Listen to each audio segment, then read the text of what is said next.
Hello lads, ladies, gents, ladetts, whoever, whatever, welcome back to another video. Educational games that are targeted towards a wide audience are typically pretty rare. Although there are a fair share of educational games that can be fun, I can't say that I've personally found all that many. I would consider myself someone who enjoys learning, and I do love my puzzles. And over the last year, along with making these videos, I started learning Japanese using everyone's favorite homicidal bird, Duolingo. However, as you might be aware, it only really teaches you so much in a sense, and it's only engaging to a point. So mark me down as surprised when I saw in my travels the focus of today's video, the demo of Nihongo Quest. Created by Mint Games, Nihongo Quest is an ambitious RPG edutainment title, attempting to teach players up to the JLPT N5 level of Japanese, which, to break it down, is basically a level good enough to have a pretty simple conversation, but not good enough for you to talk about any and everything. It gives you a solid foundation, but you definitely do want to learn more down the line. The gameplay itself finds itself clearly inspired by Pokemon, as it is a turn-based battle system and has random encounters in set locations. There are also de facto trainer battles, if that's how you want to see it, as well as a gym-like system in order for you to progress to the next area. And in these new areas, you'll learn new characters, and so on. In these new towns that you visit, you definitely want to make sure you take the time to talk to the NPCs, because they're going to teach you quite a lot. Furthermore, anyone that you are able to battle, you definitely want to make sure you do. Combat itself is pretty straightforward, as you would expect. A symbol will be shown on screen and you'll have to pick from a list or type out what it is. Get it correct and you get to do damage. The characters shown will typically be what you've learned in the town prior. In an interesting twist, as long as you don't make a mistake during battle, you'll actually continue to have your turn, rewarding you for taking your time to be correct. However, as you would expect, screw up and you're going to get hit. In what is my favorite mechanic for the combat, instead of having everything be just a single font, the symbols or characters themselves can be in different fonts. This makes you stop and think, because some of those more complex characters definitely become a lot harder. It's a great way to reinforce what you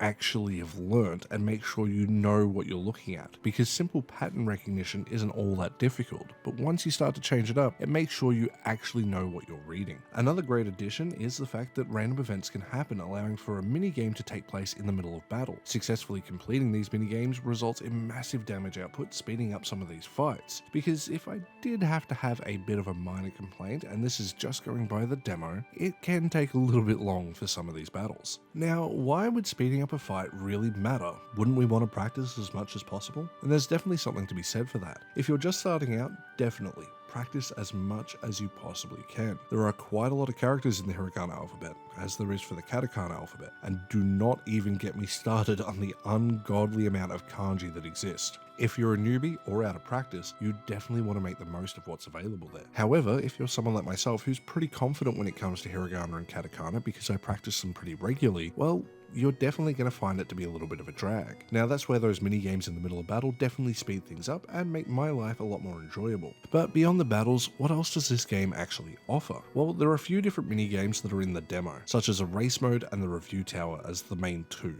The race mode is a little bit of a fun way to change things up from the regular RPG gameplay loop that you expect. You will essentially have a little track that you have to run around. However, there'll be gates that are blocked off. You'll be asked a question when you reach those gates and you answer accordingly. The faster, the better. It's just a fun little pop quiz. The review tower is arguably the best selling point for this game. Effectively, it allows you to practice everything you've learned up until this point. The more you practice, the more you get rewarded. There is special currency that you can only earn by doing the review tower, and this currency can get you special skins and other goodies, so do make sure to do it as much as possible. I had to ask the developer from Mint Games what inspired them to create an educational language game and why Japanese, to which they replied, "Ever since I was studying Japanese on my own, I had a dream of making a Japanese learning game. I learned primarily through a flashcard app called Anki, and while the app was great for learning, I couldn't get any of my friends into it as it was far too dry and boring for them to keep up consistently. As I would do my reviews and studying every day, it reminded me of grinding in JRPGs that I played as a kid, such as Pokemon. Right around when the pandemic hit, I was tinkering around with various game development software and realized it might actually be possible to make the game that I wanted. I did also ask if they had any plans to expand upon what the game will have content-wise, to which they said they would love to release DLC that would cover the different JLPT levels, N4 through N1, along with some more specialist practice modes. Now sadly the demo is a bit out of date in comparison to what is in the game currently, as Bailey the developer told me. There have been significant changes to the battle system with more RPG-like elements beyond just answering questions. There are more upgrades for the review tower system, and in what is probably the most interesting change in my opinion,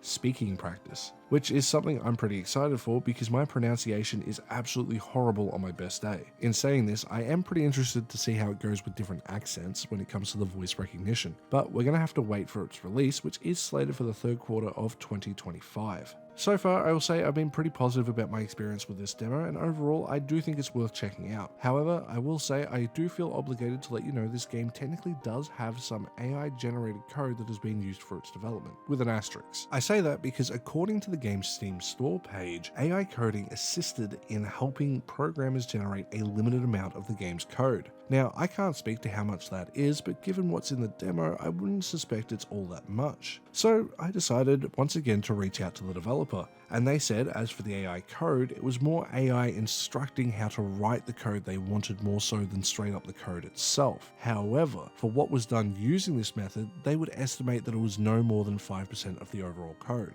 Given how transparent they've been up to this point, I'm inclined to believe them. They did also mention they are hoping to replace this code down the line, but they do want to be as transparent as possible, which is why it is listed on their Steam page instead of trying to hide it as some developers might. Furthermore, you may notice some of the game's assets are a different quality to that of the majority. This was not AI generated art or anything like that, but I did get confirmation they are using some bought assets that, from playtesting, it seems like most people wanted to keep in. And I have no problem there. There's nothing wrong with using paid assets, otherwise why sell them? I'm no great artist, that's for sure, and if I wanted to make a game, I'd probably do the same thing. However, they did also state very clearly to me that if the majority of people do wish everything to be a uniform style and all the same, they are more than happy to replace these with their own in-house style. So how well does Nihongo Quest teach you Japanese? Well, considering we're stuck by going by an out-of-date demo, I'd say it's actually pretty damn solid. It's way more engaging than Duolingo or flashcards when it comes to learning the basics, and I definitely did find myself learning a thing or two. My biggest praise is for the different fonts being used, as it really drives home the knowledge that you are trying to learn here. I'm looking forward to the full release and how well it will teach you kanji, because Lord knows I am struggling with it so far.